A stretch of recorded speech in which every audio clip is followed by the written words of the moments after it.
Hello there, welcome back to Gatabud for another edition of the 4-Star Armor series. I really respect y'all's time, so I'm going to shoot you straight on this one. I am a little disappointed in the Depths Armor. Having said that, there's merit to completing this. By following this guide, you will 4-star the Depths Armor set. You will acquire the Dark Link Armor set, which looks really cool. You will acquire the Tunic of Memories, which is a throwback to the Breath of the Wild version of the Champion's Leather. I will briefly go over how to upgrade that tunic, but I'm not going to 4-star it as part of this guide. You will get about 3 energy wells worth of crystalline charges by going through the 4-star process, and you will acquire a heart container. Now, the reason that this armor is underwhelming, in my opinion, is a couple of reasons. Number one, the main reason that I wanted to do this guide is I wanted to provide a really solid defensive option for those who are struggling against the final boss or any other marathon situation in the depths where you would need a lot of food to overcome the battles. And what looked promising in the Gloom armor did not deliver. The minimum amount of Gloom damage that you can take in the depths from getting hit is 1 full heart. So I wanted a way to reduce that damage, and I was hoping that the Gloom armor would do that. Unfortunately, Gloom damage from all enemies except for the Gloom hands completely bypasses the effect of the Depths armor. So it's really only useful running around in Gloom on the ground. And I did find one valid use case for that, and that is when you are flying around and you have flipped your hover bike and you're in the dark, you have no idea what's going on, and you're just in the middle of a bunch of Gloom. You can use this armor to get a couple seconds to flip over your hover bike safely without getting the aiming functionality of Ultra Hand interrupted by Gloom damage. So that's honestly the best you get out of it that you couldn't do otherwise. But like I said, there are some decent rewards here, so I'm going to go ahead and cover this. If you click away and don't go through this, I completely understand. This is a true completionist guide in every sense of the word. So I will have a much more exciting duo of guides to contribute to my final boss guide coming very soon. They're almost done as well. I just want to go ahead and get this out. So without further ado, let's get the Depths armor. The first thing we're going to do is unlock every single bargainer statue. There's 5 of them. The first one is right here in Lookout Landing. It's pretty hard to miss, and it's the logical first one to start with. I'm going to start with the most time-consuming part first. You need to go to the Great Plateau, the northeast corner, to this little lake right here, and we're going to drain it.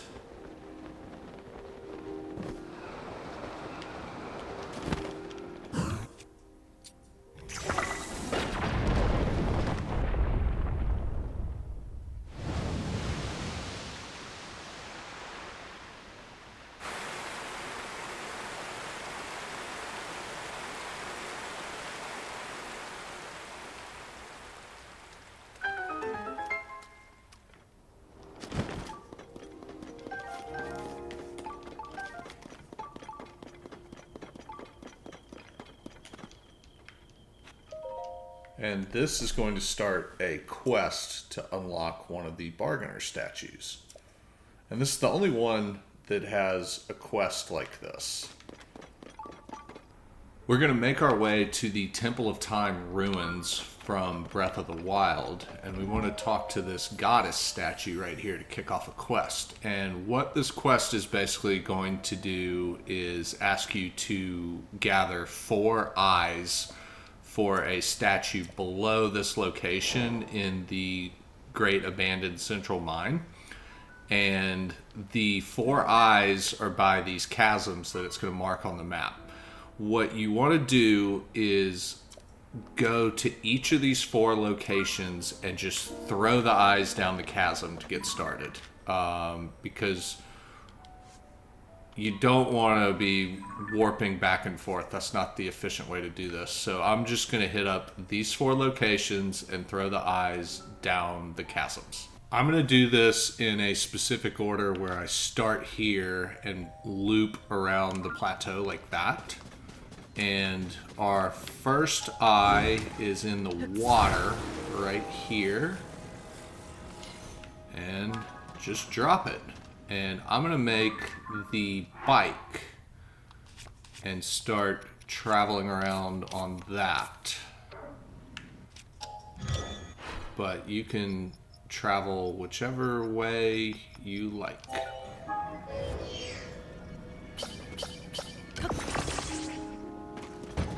I'm approaching the second spot, and I believe it's in these rocks right here.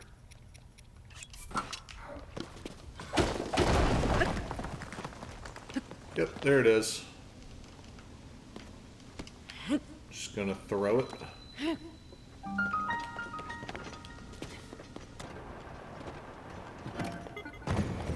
Here's the third one, and this eye is hiding right here.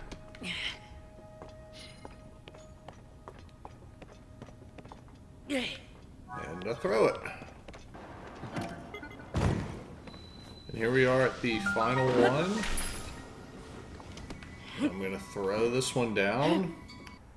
I am below the snow area in the furthest one away. And pretty much no matter what your situation is, you want to ride up this elevator to start. And you actually can't dismantle that elevator and take the fans, believe it or not. I tried. So no free fans there, but we're going to get 2 free fans right here.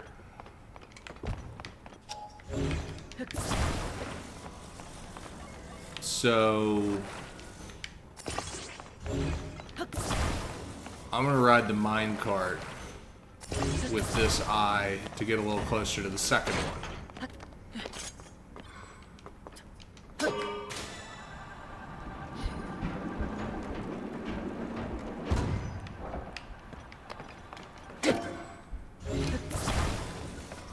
And you arrive right here. If you don't have a lot of battery power, you're going to want to ride the minecart this way and just deliver what you've got to the eye. I have a lot of battery power and I want to make this video concise, so I'm going to go a different route. Okay, I've made a special wide version of the bike with the eye on the bottom because I'm gonna go all the way up there with it and get the next eye because I have lots of battery power.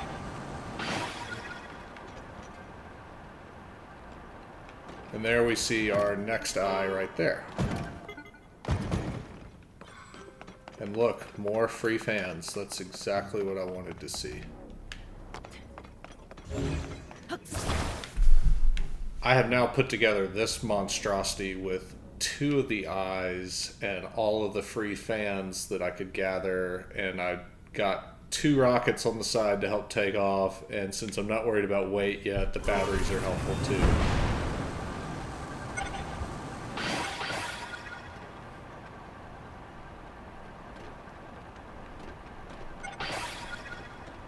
And I'm going very fast to the next one. Alright, I put the third one on the back like this. Try to give this thing a chance to take off. There wasn't any free rockets or anything around here.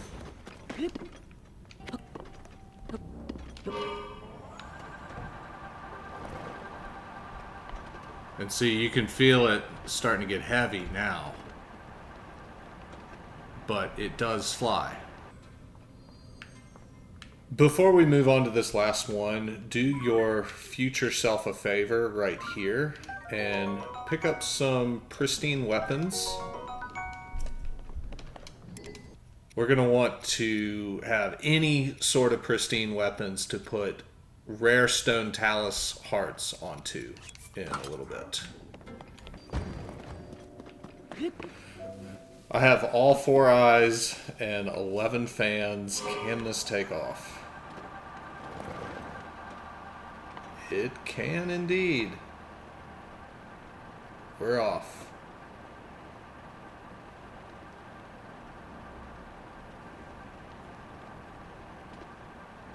Now, if you're following along and doing this ridiculous thing too, and you don't have a lot of batteries, you can power it with a large Zonai charge.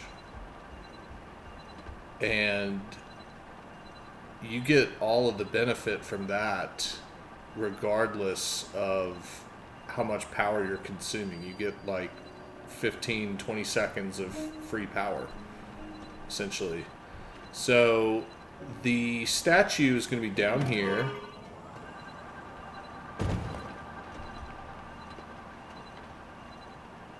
It's going to be below.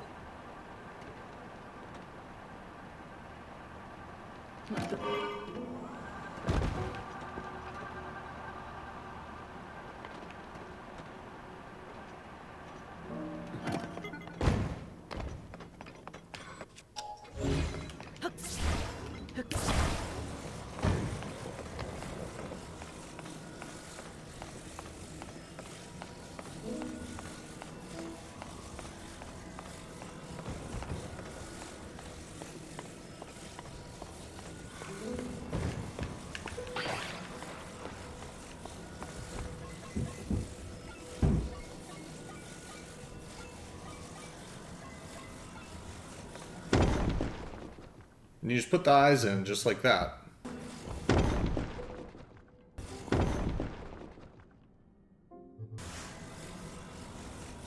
And we put the last one in, and we have completed this quest. The statue has his eyes. And surprise, I wasn't expecting that when I did this first. After speaking to this statue a second time, we are ready to move on to the Wellsprings from Breath of the Wild, going underneath there. And then there's also a random one over here. So I have this light route, but if you don't, just go into this chasm and head southeast towards this area. And I'm going to go there and show you that location next.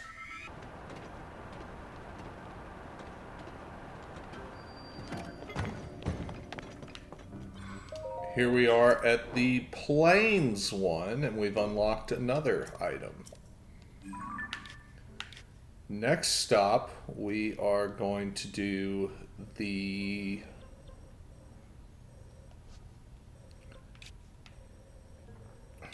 So the other 3 are located below the Wellspring. So that's the one for Faroche. And then the one for Nadra is right there. And the one for Denral is right here. And we just want to go to the corresponding locations in the depths. If you're further into the game and you have Construct Factory, this one's really quick and easy to get to start.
Alright, I'm at the final statue, just unlocked it. I am 200 pose short of being able to buy the entire set. But I'm going to go ahead and grab... I'm going to grab the body and the legs, because you can technically get Midna's helmet to cover that. But I'm gonna get that as soon as I can. And I'm going to start the upgrade process, and then just whenever I see pose, I'm going to grab them, and that'll cover the rest. This is future me wrapping things up, but turns out there's another bargainer statue right here. This is about as high as you can be in the depths. Yeah, it's right there. So I do have enough pose now to get the Hood of the Depths. I'm still short on Dark Clumps, so I'm gonna have to go out of my way to get pose for that. Alright, my strategy for finding large pose would be to go to things like the abandoned central mine, and I just get in a high location and look around, and I see like 2 grand pose right there. So I very casually hit up the abandoned mines that I had access to, which is all of them except for the Goron one at this point, and I got 400 pose, which is way more than enough. So I'm going to Lookout Landing to get the rest of the Dark Clumps.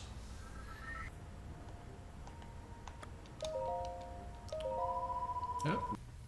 Okay, these requirements are really straightforward. First off, if you need deep fireflies, you just need to go to the depths in the initial place you entered for the camera quest.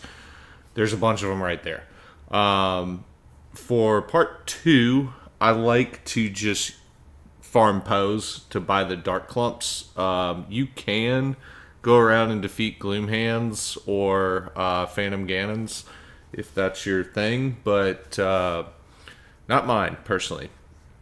We are going to be spending most of our time farming Froxes, and I have identified a path that you can follow to get the required amounts. Assuming you have not beaten a single Frox before, you're going to need to beat 4 regular Froxes, 4 obsidian Froxes, and then 8 blue-white Froxes. And that will get pretty much all of your requirements, and that will also get enough crystalline charges to get you 3 full energy wells out of this. So definitely a decent reward. The one thing you need to remember to do after you defeat the Frox, there's always a cluster of green zonite deposits right by it. You need to break those to take care of your zonite requirements, and if you do that, then that will take care of itself and you won't have to go out of your way for that. So all in all, to 4-star this set, it honestly is really fast and easy, and that's really the only reason that I would recommend doing this, because of my aforementioned issues with the set. To get started, the 4 regular quality Froxes you'll find are southeast of the Karakara mine, which is underneath the Karakara Bazaar. And I chose the desert as the starting location because chances are you've already been here because of the Master Koga quest. And it's very flat and easy to travel and results in a very straight path. There are 2 obsidian Froxes that you can also get started with down here. So I marked them. You're probably going to run into them anyways. And then from there, we are headed north to basically go up against the western wall of the depths. And this path will take you through the 8 blue-white Froxes that you need for the final part of the upgrade. And then there's a line of 4 obsidian Froxes right there if you didn't do the 2 near Gerudo. So I gave you 6 there. If you don't have access to that area, I pulled this from the Zelda dungeon map. So you can just go to the Zelda dungeon Tears of the Kingdom map, look at the alternate Frox locations. I just find this is the easiest. For this Frox hunt, I strongly recommend that you go ahead and knock out the rupee farming first and take as many pristine weapons as you can with you to add the rare stone talus hearts to them. This will make your life a lot easier when battling these Froxes and you need the money anyways. Click here if you want to know my rare stone talus circuit. And there are 7 of them. That should be plenty to get you through this. When you're hunting these Froxes, first off, they act like random spawns, even though they're static spawns, so they're not going to show up on your Pura sensor. But one thing that gives it away, you can see at long range, the green rock cluster. Every Frox has a nearby cluster of green rocks, and it's generally in the middle of the thing. So yeah, now we have one that has magically appeared. I like to fly up close to them and get a good jump with a headshot on them. You gotta aim for the eye. They're kind of like Hinoxes. So get that there, and then the easiest way to beat these is spinning attacks with a 2-handed weapon and a blunt attachment like this. So you can hit multiple back rocks at the same time. The problem, though, is that by doing that, you're going to quickly reduce the durability because hitting non-rock areas also counts as a hit. So you're going to demolish those weapons quickly, but it's a really good way to get it done quickly.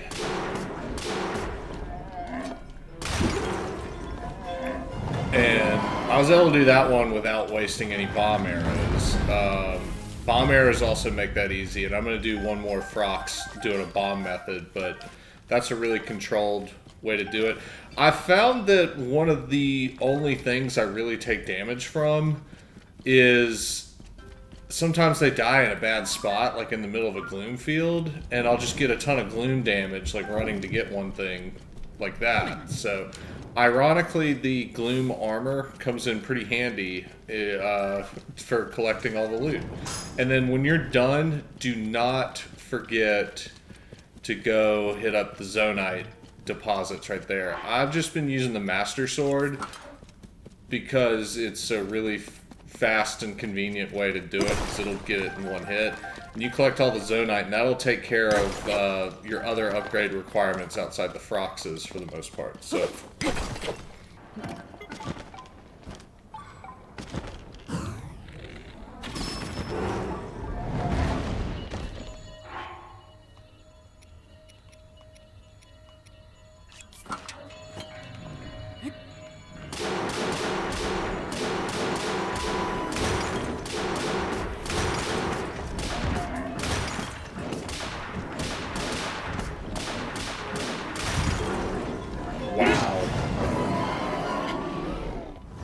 I was trying to demonstrate bomb arrows on this, but that was cool. There we go. That's the look I wanted. Whenever you see it open its mouth, shoot bomb arrows into it. But here's the thing. It's really important that you wait for the explosion, or else you're just going to get knocked back off and waste a bunch of time. Now, I really botched climbing there, but you get the gist.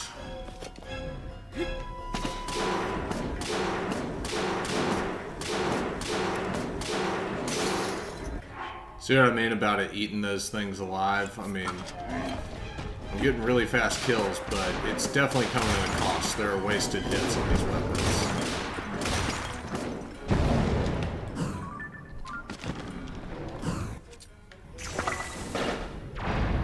And if you're really close to a win and just want to close it out, just start shooting these at the spots where you need to finish, and that's another effective way to use bomb arrows against this. After, what, 16 Froxes total, this is my reward. The 4-star set. Not the worst upgrade I've ever done, for sure, but I need to answer the question, is it worth it? So let's get into the details on that. The short answer right now is, it depends. Okay, what is this actually useful for? Well, I've got a flipped bike, and I'm in Gloom, and taking Gloom damage will unselect. It basically presses B for me. So it can be hard to recover when you're stuck in a bad situation like that. Now, what you can do is kind of seek refuge on your vehicle. And you're never going to be flying around in this gear. You're going to have to equip it. And it takes like time to charge up. So you gotta just kind of stand on your flipped vehicle, let it charge, get your 4 hearts, and then you will have an opportunity to flip it. Now, technically, I could even just do this and quickly get it done. But see, I can look around and use Ultra Hand without it being canceled until the real Gloom damage starts kicking in. So it's kind of a fringe use case, but it's a use case. I can't say that this armor is completely useless. And then there's, you know, the whole, like, I can run in Gloom and not take real Gloom damage for a little bit. Like, it's not a useless armor. It had so much potential to do more. The fact that it did nothing to reduce damage from Gloom enemies in the depths was really disappointing to me. And I tested this set bonus. It says Gloom attack resist. I tested it with Gloom weapons. I tested it against Gloom hands. I tested it against all sorts of different stuff. The only thing it does is add that 4th heart. It is a completely misleading set bonus unless I am just completely missing something. And I spent a lot of time on this. And I'm not going to show the test because this video is already long. I will show this one thing it does though. There is one combat benefit, and that's when you're fighting Gloom hands. It will take the Gloom damage when you're grabbed. So I can't say it doesn't do anything in combat. So there we have it. We have a 4-star set that, you know, happiness is a choice. I'm just going to be happy that I have 4-star armor again. But I am going to provide some bonus content. I meant for this to just be a Gloom armor video, and I have fulfilled that. But in the process of unlocking it, we have some other stuff to talk about, so I'm going to do that. I went ahead and farmed more Poes to add more content to this video because I'm not thrilled with the results. So let's go ahead and get the Tunic of Memories and see what the deal is with that. And do I have enough? No, I need 50 more Poes. I'll go ahead and get the hood though. I already have the tunic. There we go. Here's the pants.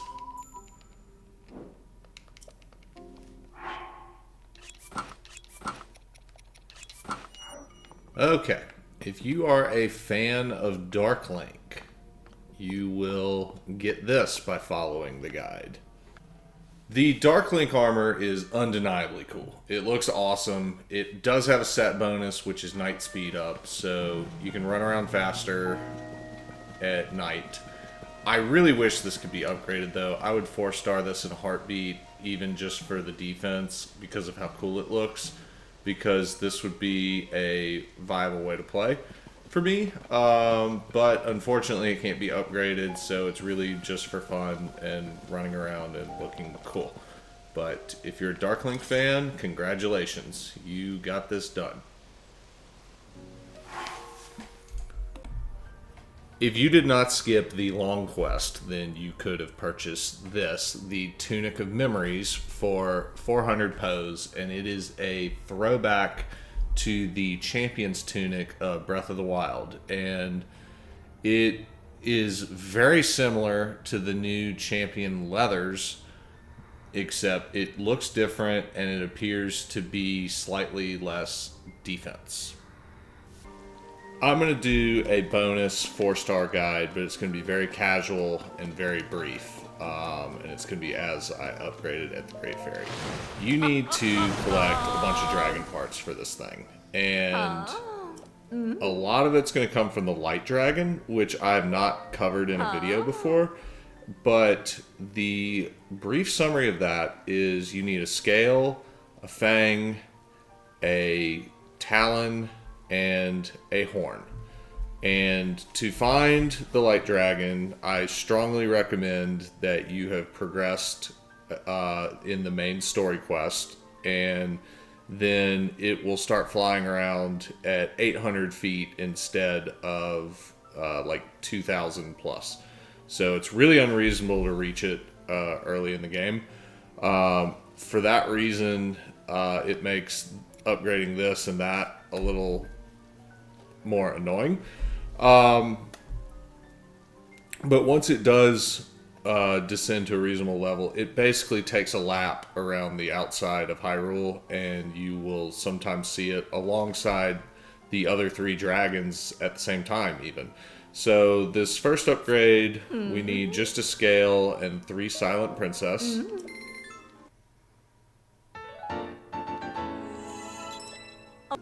And then for this second upgrade, we need 2 Ferocious Horns and 3 Silent Princess and the Talon.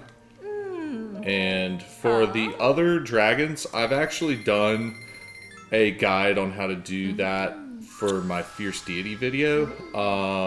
So I'm not going to make this video longer than it already needs to be. But my go-to method is just check where the dragons enter and exit the depths, because that's a quick and reliable way to get to them without needing vehicles or something like that. So the next upgrade needs 5 Silent Princess and the Fang and Nature's Horn.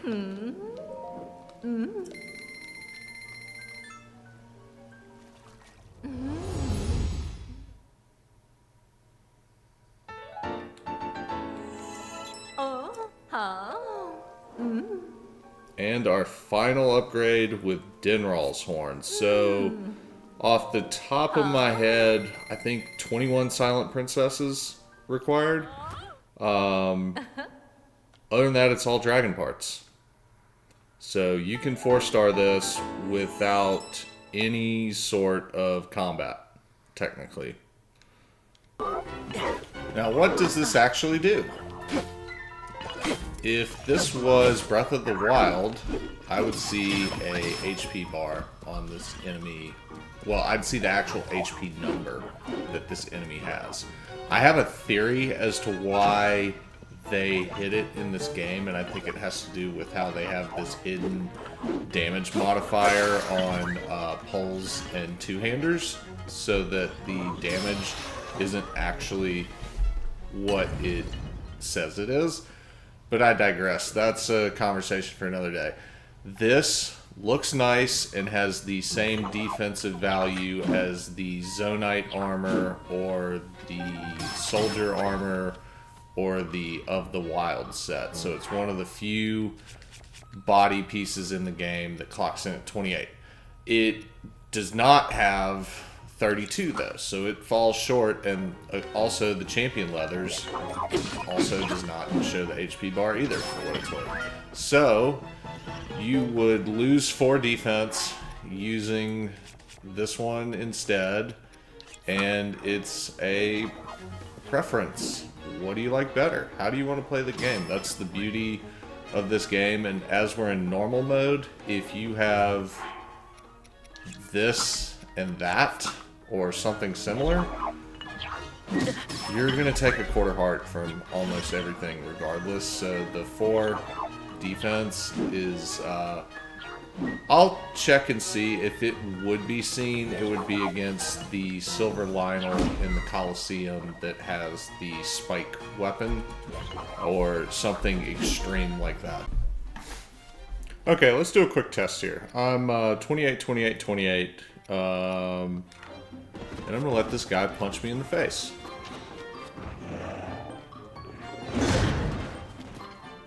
I took 3 hearts of damage there. 2, 3. You're at a slight disadvantage by using this. The damage was not floored. But again, this is an extreme example. Wow, still took 3 hearts there as well. I should... The math should be that I was reduced to 2 hearts on that. Which, that's kind of confusing. What happens with triple... Okay, so that floored the defense. So the, there's got to be some sort of weird rounding thing, actually. So...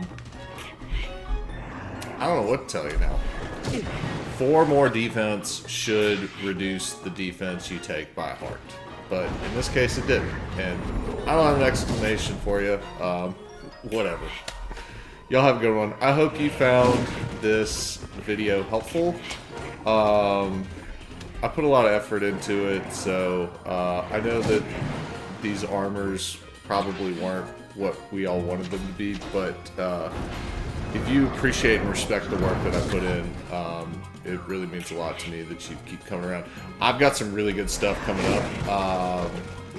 This Coliseum, I'll show y'all how to beat it in 3 minutes or less in my next 2 videos, and we are going to get... Check this out. Where is it?